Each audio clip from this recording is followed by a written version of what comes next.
Madam രക്ഷപ്പെടുമല്ലേ? Chance ഉണ്ട്, that's all. ഗംഭീരമായി cross. ഇതൊന്നും വക്കീലിന്റെ മിടുക്കല്ല മിസ്റ്റർ പിള്ള. കെട്ടിച്ചമച്ച കുറെ രേഖകളും എഴുതിയ കടലാസിന്റെ പോലും വിലയില്ലാത്ത ഒരു വിജിലൻസ് റിപ്പോർട്ടും പിന്നെ നട്ടാ കിളിർക്കാത്ത നുണയെ എന്നുള്ളിച്ച നിങ്ങളുടെ വിജിലൻസ് ഓഫീസറും എത്ര കൊടുത്തു അയാൾക്ക്? വേണ്ട. എനിവേ, ഇനി എന്നെ കിട്ടില്ല ഇങ്ങനെയുള്ള കേസുകൾക്ക്. ഇത് തന്നെ ഫേമിലെ സീനിയർ അഡ്വക്കേറ്റ്സ് പറഞ്ഞുകൊണ്ട് ഞാൻ അപ്പിയർ ചെയ്തേ ഉള്ളൂ. This is the first and last time. Thank you. Hi. Hi. Indu കലക്കിന്ന് കേട്ടല്ലോ. It's all his grace. വരട്ടെ.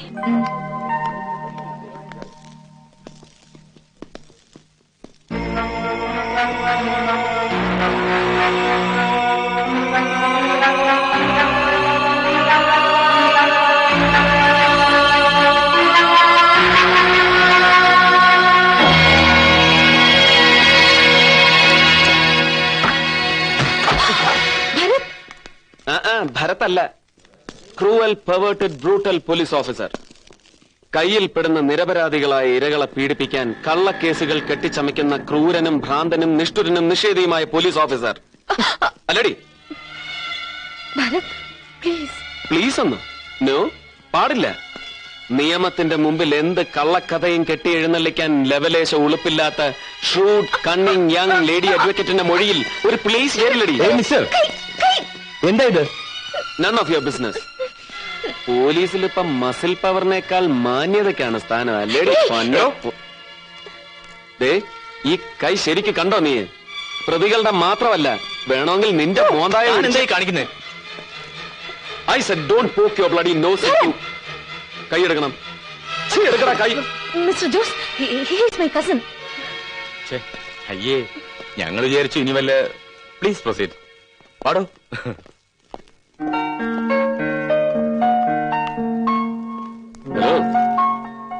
അയ്യേ, കൺഗ്രാറ്റ്സ്. എന്നെ നീ ശരിക്കും വെള്ളം കുടിപ്പിച്ചു. പകരം ഞാൻ ഇങ്ങനെയെങ്കിലും ഒന്ന് ബോർണായില്ലെങ്കിലേ നാണക്കേടല്ലേടി? ഞാൻ തന്നെ ശരിക്കും ഇൻസൾട്ട് ചെയ്തു അല്ലേ? I should not have. You were just perfect and superb. Objection.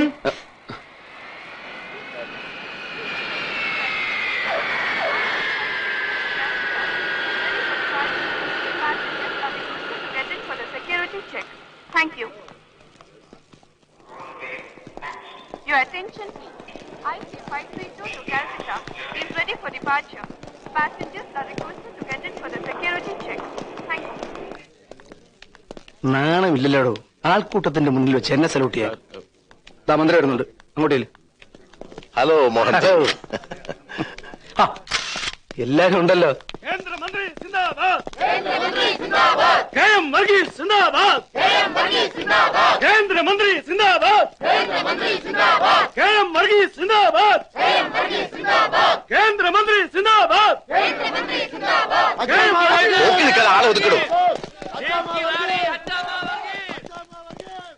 ഗംഭീരായല്ലോ sir സ്വീകരണം. സത്യത്തില് എനിക്കല്ല, ശ്രീ മോഹൻ തോമസിന് വേണം ഈ സ്വീകരണമൊക്കെ കൊടുക്കാൻ. ഇദ്ദേഹമാണ് വിദേശ മലയാളികളുടെ ഗ്രൂപ്പ്സുമായിട്ട് നമുക്ക് ബന്ധമുണ്ടാക്കി തന്നത്. സാർ, ട്രിപ്പ് എങ്ങനെ? വിജയമോ അതോ? 101% വിജയം. അന്താരാഷ്ട്ര വിമാനത്താവളത്തിന് 500 കോടി രൂപ സംഭരിച്ചു തരാമെന്ന് ഏറ്റിരിക്കല്ലേ വിദേശ മലയാളികൾ. പത്രക്കാർക്ക് കോവളത്ത് മന്ത്രിയുടെ വക ഡിന്നറുണ്ട്. അവിടെ പോരെ പത്രസമ്മേളനമൊക്കെ? അല്ല, വിമാനത്താവളത്തിന് ഫണ്ട് പിരിക്കാനെന്ന പേരും പറഞ്ഞ് ഈ മോഹൻ തോമസിനെയും കൂട്ടി നിങ്ങൾ വിദേശത്ത് പോയത് ഇവിടുന്ന് പിരിച്ചത് മുഴുവൻ കൊണ്ട് സ്വിസ് ബാങ്കിൽ ഇടാനാണെന്ന് ഒരു ആരോപണം കേട്ടല്ലോ. അല്ല മോഹൻ തോമസ്, മറുപടി നിങ്ങൾ പറഞ്ഞാലും മതി. എത്ര കോടി കിട്ടും സ്വിസ് ബാങ്കില്? സ്വിസ് ബാങ്കിൽ നിന്റെ അമ്മയുടെ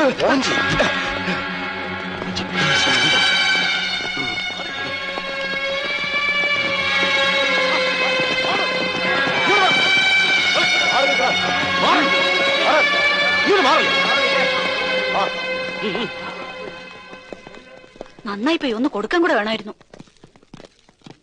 ഞാൻ ഡ്രോപ്പ് ചെയ്യണോ? വേണ്ട. അന്ന് ഡൽഹിയിൽ നിന്ന് നമ്മൾ ഒരുമിച്ച് ഹെലികോപ്റ്ററിൽ വന്ന് ഇറങ്ങി എഴുതി തേർത്ത പത്രക്കാരൊക്കെ ഈ കൂട്ടത്തിൽ തന്നെ ഉണ്ട്.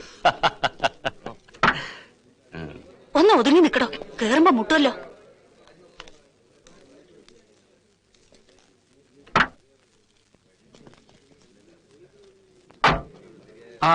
കോവളത്ത് പോയി പത്രക്കാർക്ക് ശാപ്പാടും കൊടുത്ത് നാട്ടുകാർക്ക് പൊന്നുകൊണ്ട് പുളിശ്ശേരി വെച്ച് വിളമ്പിയേക്കാമെന്ന് വലിയ വായിലൊരു വാഗ്ദാനം നടത്തിയിട്ട് നാളെ ഡൽഹിക്ക് പറഞ്ഞേക്കരുത്. എന്നെ വന്ന് കാണണം. കണ്ടിട്ടേ പോവാവൂ. കാര്യങ്ങളുണ്ട്. അച്ചമ്മ കേട്ടല്ലോ? ആം.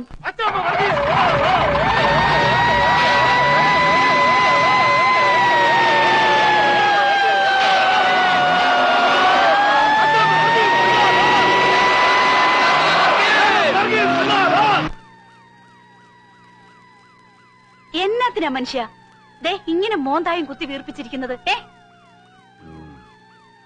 ചില സമയത്ത് അയാടെ ഓരോ കേട്ടില്ലേ? വീട്ടിൽ അടുക്കളപ്പുറത്ത് എച്ചിൽ നിന്ന് കിടക്കുന്ന പട്ടിയെ വിളിക്കുന്ന പോലെ അയാൾ വിളിച്ചത്. പോകുന്നതിന് മുൻപ് ഞാൻ അയാടെ അങ്ങോട്ട് എന്ന് കണ്ടേക്കണമെന്ന്. ദേ വർക്കിച്ച ഒരുമാതിരി മേലും കീഴില്ലാത്ത വർത്താനം പറയരുത് കേട്ടോ. അയ്യടാ, പട്ടിയെ വിളിക്കുന്ന പോലെ വിളിച്ചെങ്കിലേ വാലും ആട്ടിക്കൊണ്ട് അദ്ദേഹത്തിന്റെ പുറകെ അങ്ങ് ചെന്നേക്കണം. അല്ല പിന്നെ. എന്നാലും ഇടയ്ക്കിടയ്ക്ക് ഇച്ചിരി കടുപ്പമാണ്. ഇന്നലെ ഡൽഹിയിലെ ഡിന്നറിനിടയ്ക്ക് പത്രക്കാരുടെ മുന്നിൽ വെച്ച് കളിയാക്കിയത് കേട്ടില്ലേ? കേന്ദ്ര വാഗ്ദാന വകുപ്പ് സഹമന്ത്രിന്ന് വെറുതെ ആളെ കൊച്ചാക്കാനായിട്ട്. മിണ്ടാതടാ. കൊച്ചാക്കിയെങ്കിലേ നിനക്ക് എന്നതാടാ ഇത്ര ദണ്ണം?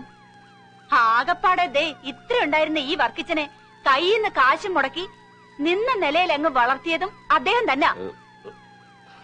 എന്നാലും ചിലപ്പോ എനിക്ക് എന്റെ അങ്ങ് ചൊറിഞ്ഞു വരും. ചൊറിഞ്ഞു വരുന്നെങ്കിലേ കടിച്ചു പിടിച്ചങ്ങ് സഹിച്ചേക്കണം. അല്ല പിന്നെ. അടുത്ത ബൈ ഇലക്ഷന് ഡൽഹിന്ന് എനിക്കും കൂടെ ഒരു സീറ്റ് ഒപ്പിച്ചു തരാമെന്ന് ഏറ്റിരിക്കുക മോഹൻജി. അന്നേരം വല്ലച്ചാതി അയാളുടെ കൈയും കാലും എല്ലാം കൂടെ പിടിച്ച് അവനവന്റെ കാര്യം സാധിച്ചെടുക്കുന്നതിന് പകരം ഇവിടെ ഒരാൾക്ക് ഒടുക്കത്തെ ചോർച്ചില്. മനുഷ്യനായാലേ ഇങ്ങോട്ട് ചെയ്യുന്ന ഗുണത്തിന്റെ ഉപകാരത്തിന്റെ ഒക്കെ ഒരു സ്മരണ വേണം. സ്മരണ. ഒന്ന് വായടക്കിന്റെ പൊന്നച്ചാമ്മേ.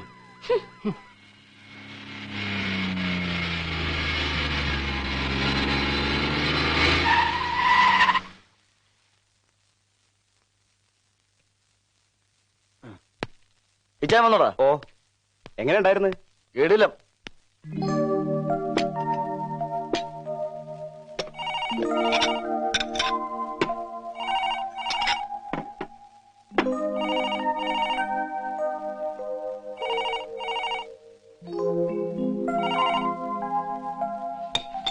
ആ, എവിടെ ആയിരുന്നടാ നീ? 2 ദിവസം കൊലശേഖരത്ത് ഹണ്ടിങ്.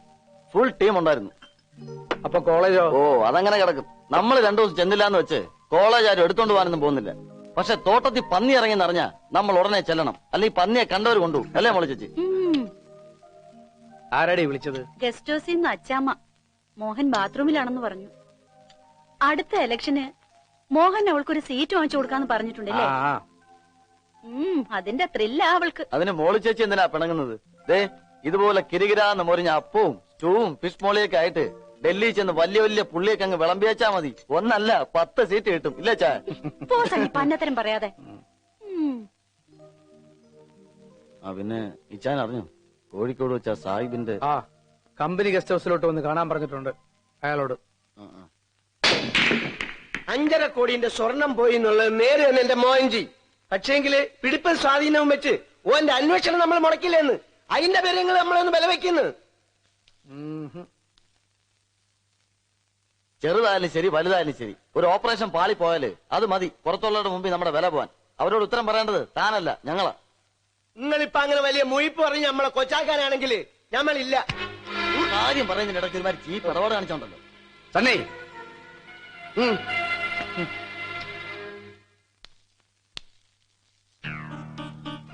കുഞ്ഞോദ്യൻ സാഹിബേ, അത്താഴം കഴിഞ്ഞൊന്ന് മുറുക്കി കാഞ്ഞങ്ങാട്ട തറവാട്ടുമുറ്റത്ത് ചുമ്മാ 2 ചാല് നടക്കാനിറങ്ങിയ ജനാബ് സാദരിക്കോയെ പിന്നെ 3-ാം പക്കം മംഗലാപുരം റോഡ് സൈഡിലെ കനാലിൽ നിന്നും പോലീസ് കണ്ടെടുക്കുമ്പോ അയാളുടെ അഴുകിപ്പൊളിഞ്ഞ നെഞ്ചും കൂടിനകത്ത് എത്ര ബുള്ളറ്റ് ഉണ്ടായിരുന്നു അറിയാമോ എനിക്ക്? അയ്യോ, അത് ഞമ്മക്കറിയാം. 17 അല്ല, 1 കുറവാ, 16. അന്ന് അയാളുടെ കയ്യിൽ നിന്ന് 16 കോടിയുടെ മുതലേ പിടിച്ചുള്ള കസ്റ്റംസുകാര്. ഇതിപ്പോ സാഹിബിന്റെ കയ്യിൽ നിന്ന് 5.5 കോടി. അതായത് 6 തികച്ചു വേണ്ട, 5.5 ബുള്ളറ്റ്. നാവീന്ന് അറിയാണ്ട് വീണുപോയതാ മോൻജി. മാപ്പാക്കണം. തനിക്കൊരു വിചാരമുണ്ട് മലബാർ ബെൽറ്റിൽ എനിക്ക് വേണ്ടി കാര്യങ്ങൾ നടത്താൻ താൻ ഒരുത്തനേ ഉള്ളൂ എന്ന്. പണ്ട് ചില ചില്ലറ സഹായങ്ങളൊക്കെ ഇങ്ങോട്ട് ചെയ്തിട്ടുണ്ടല്ലോ എന്ന് വിചാരിച്ച് തന്റെ ആ തോന്നൽ അങ്ങനെ തന്നെ ഇരുന്നോട്ടെന്ന് ഞാനും കരുതിയതാ. പക്ഷേ ഈ പഴയ കാര്യങ്ങളൊക്കെ ഓർക്കാൻ കഴിയുന്നത് പോലെ തന്നെ മറക്കാനും വളരെ എളുപ്പമാണ് ഈ മോഹന്. വളരെ വളരെ എളുപ്പം. അതറിയാലോ സാഹിബിന്. ഓ ആ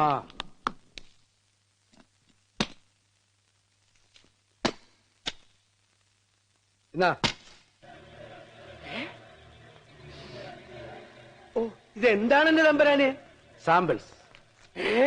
എടോ സാഹിബേ, ഞാനിത്തവണ കൊട്ടിഘോഷിച്ച് ഫോറിൻ ട്രിപ്പിന് പോയത് എന്തിനാന്ന് അറിയുമോ തനിക്ക്? അത് നിങ്ങൾ നമ്മുടെ വിമാനത്താവളത്തിന്റെ ആ അതൊക്കെ പത്രങ്ങൾ എഴുതിയ കഥ. അങ്ങനെ ഒരു തന്നെയും 16 അടിയന്തരത്തിന് ഫണ്ട് പിരിക്കാനല്ല മോഹൻ പോയത്. ഹോങ്കോങ്ങിൽ പ്രിന്റ് ചെയ്തെടുത്ത മനോഹരമായ സ്റ്റഫ്. കള്ളൻ. ഓ സാഹിബേ, കോടിക്കണക്കിന് കറൻസിയാണ് നമ്മൾ ഈ ഇന്ത്യ മഹാരാജ്യത്ത് കുത്തിയൊഴുക്കാൻ പോകുന്നത്. എയർപോർട്ടും അണക്കെട്ടും ദുരിതാശ്വാസവും വികസനവും ബാങ്കുകളും ട്രഷറികളും ഒക്കെ നമ്മൾ ആക്രമിക്കാൻ പോകുന്നു, പിടിച്ചടക്കാൻ പോകുന്നു. ഇവനെ വെച്ച് ഉഷാറായിട്ടുണ്ട്. ഇത് അങ്ങോട്ട് കൊണ്ട് കാണിച്ചു കൊടുക്കണം നമ്മുടെ സർക്കാരിന്. ഓരോ നാണക്കേട് തോന്നിയിട്ട് ഓരോ അച്ചുക്കുടങ്ങളൊക്കെ അങ്ങോട്ട് അടച്ചു പൂട്ടും. എന്നിട്ട് ഇങ്ങ് കരാറ് ഈ രാജ്യത്തിന് ആവശ്യമുള്ള മുഴുവൻ നോട്ടും അടിച്ചു കൊടുക്കാൻ. ഇനിയിപ്പോ അതാ സംഭവിക്കാൻ പോകുന്നത്. അടുത്ത ആഴ്ച ഒരു കണ്ടെയ്നർ നിറയെ സാധനം വരുന്നുണ്ട്. ബൈ എയർ, ബോംബെ വഴി അല്ലെങ്കിൽ ഗോവ വഴി. മലബാർ ബെൽറ്റ് ഞാൻ ഒരു തവണ കൂടെ നിങ്ങളെ ഏൽപ്പിക്കുകയാണ്. Last chance. ഒടുക്കത്തെ ചാൻസ് ഒന്ന്. ഓ യെസ്, ആ കൊടുക്കാം. I G intelligence. ഹലോ ജി. ഹലോ മോൻജി, കബ് ആയാ തൂ? അറിഞ്ഞു മേനോനിങ്ങെത്തി. അതിപ്പോ വർഗീസ് മന്ത്രി മാത്രം വരുന്നുള്ളൂ എന്ന് വിചാരിച്ചല്ലേ ഞാൻ എയർപോർട്ടിലെത്താഞ്ഞത്. ഇതിപ്പോ മോഹൻജി ഡൽഹിയിൽ എങ്ങും തെങ്ങാതെ കൂടിങ്ങി പോരുമെന്ന് ആരറിഞ്ഞു? അതെ, ഇന്ത്യൻ സോപ്പ് അറിയാത്ത വരവായി പോയി. ആസ് യൂഷ്വൽ അല്ലേ? വേണ്ട, ഫോണിലൂടെ അധികം സംസാരിക്കണ്ട. ശരിയാ, പറയുന്നില്ല. ഓഫീസ് ഫോണിനെ പോലും എനിക്ക് പേടിയാ മോഹൻജി. അതെ, പൂവന്തുറ കമ്മീഷൻ, അത് തന്നെ പ്രശ്നം. ഇന്ന് ക്രൂഷ്യൽ ഡേ ആണ്. എന്നെയും മേനോനെയും ഇന്ന് വിസ്തരിക്കുന്നു. ഇതെല്ലാം കൂടെ ഏതാണ്ടൊരു ദുരിതത്തിനാണേ ഈ കമ്മീഷൻ. ഇല്ല, പറയുന്നില്ല. 11 മണിക്കാണ് സിറ്റിംഗ്.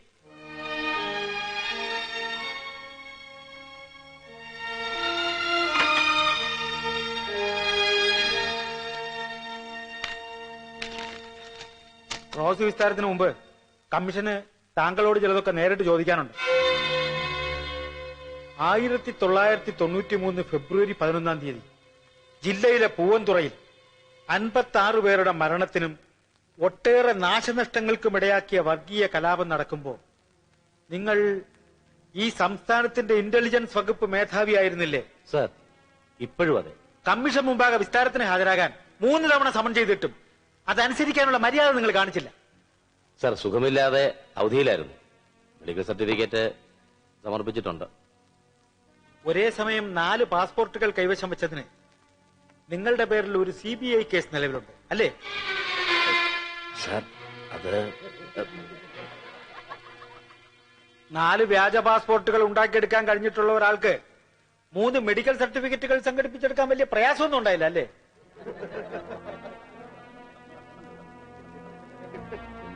വേണ്ട സാർ, സമക്ഷത്തൊന്നും ഇങ്ങനെയൊക്കെ ചോദിച്ചാൽ. കലാപം സംബന്ധിച്ച് ഇന്റലിജൻസിന് കിട്ടിയ മുന്നറിയിപ്പുകളുടെ മുഴുവൻ ഒറിജിനൽ രേഖകളും സീല് വെച്ച കവറിൽ കമ്മീഷന് കൈമാറണമെന്ന് ഈ ഓഫീസ് നിങ്ങളോട് ആവശ്യപ്പെട്ടിരുന്നില്ലേ? അത് ഇതുവരെ അനുസരിക്കാതിരുന്നത് കമ്മീഷനെ അവഹേളിക്കുന്നതിന് തുല്യമാണെന്ന് അറിയാമോ നിങ്ങൾക്ക്? സർ, ഉത്തരവാദിത്വമുള്ള ഒരുപാട് ചുമതലകൾ വഹിക്കുന്ന ഒരു ഓഫീസറാണ് ഞാൻ. രേഖകൾ ഹാജരാക്കാൻ എനിക്ക് കുറച്ചുകൂടെ സാവകാശം വേണ്ടി വരും. ഇപ്പോ പറഞ്ഞതിൽ ഈ നിഷേധമുണ്ടല്ലോ, ഇതിന്റെ പേരിൽ നിങ്ങളെ ജാമ്യമില്ല വാറണ്ടിൽ അറസ്റ്റ് ചെയ്ത് ലോക്കപ്പിൽ അടയ്ക്കാനും നിങ്ങളുടെ ഓഫീസ് റെയ്ഡ് ചെയ്ത് രേഖകൾ പിടിച്ചെടുക്കാനും ഈ കമ്മീഷന് നിയമപരമായ അധികാരമുണ്ട്.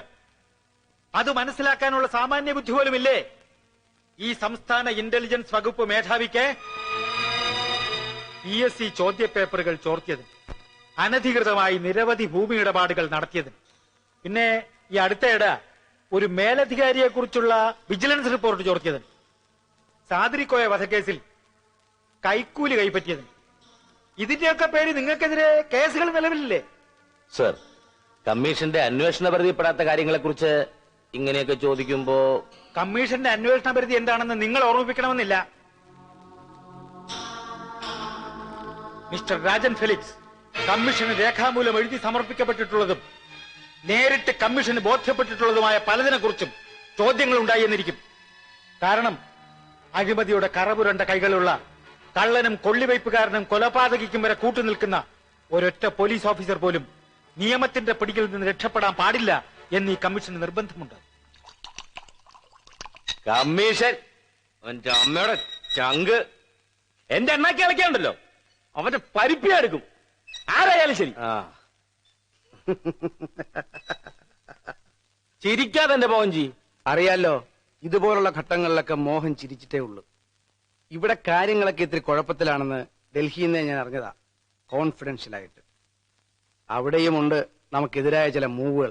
അതെങ്ങനെയാ? രാജ്യം മുഴുവൻ നമ്മുടെ ശത്രുക്കളല്ലേ? എന്റെ ശത്രുക്കള്, ഇദ്ദേഹത്തിന്റെ ശത്രുക്കള്, പിന്നെ മോഹൻജിയുടെയും. എന്നിട്ട് എല്ലാം കൂടെ ഒടുക്കം വന്ന് കേറുന്നതോ എന്റെ പുറത്തോട്ടും. ദേ, നിങ്ങൾ എന്താളും എന്നെ പറഞ്ഞ് ഇളക്കിയത്. ആ അയ്യരെ വിളിച്ച് താഴോട്ട് ഇട്ടിട്ട് കണ്ടവന്റെ കുതികളോട് വെട്ടും കൊടുത്തിട്ട് DGPയുടെ കസരക്കരി മലന്ന് അങ്ങോട്ട് ഇരുന്നോളെ. എല്ലാവരുടെയും കൂടി നന്മയെ കരുതിയിട്ടല്ലേ ഞാനങ്ങനെ. അധികം ഒന്നും വിസ്തരിക്കണോ. നിർത്ത്. സ്റ്റേറ്റ് പോലീസിലെ കിരീടം വെക്കാത്ത രണ്ട് രാജാക്കന്മാര് കല്ല് മനസ്സിൽ കളഞ്ഞുപോയ കുഞ്ഞുങ്ങളെപ്പോലെടുത്ത് മോങ്ങന കണ്ടില്ലേ? മതി മതി. മഹേന്ദ്രൻ കമ്മീഷൻ അടുത്തയാഴ്ച റിപ്പോർട്ട് കൊടുക്കുന്നുണ്ടല്ലേ? അതെ. ശരി, നമ്മൾ അയാളെ ഇന്ന് തന്നെ പോയി കാണുന്നു. ആരെ? കമ്മീഷനെ? അതെ.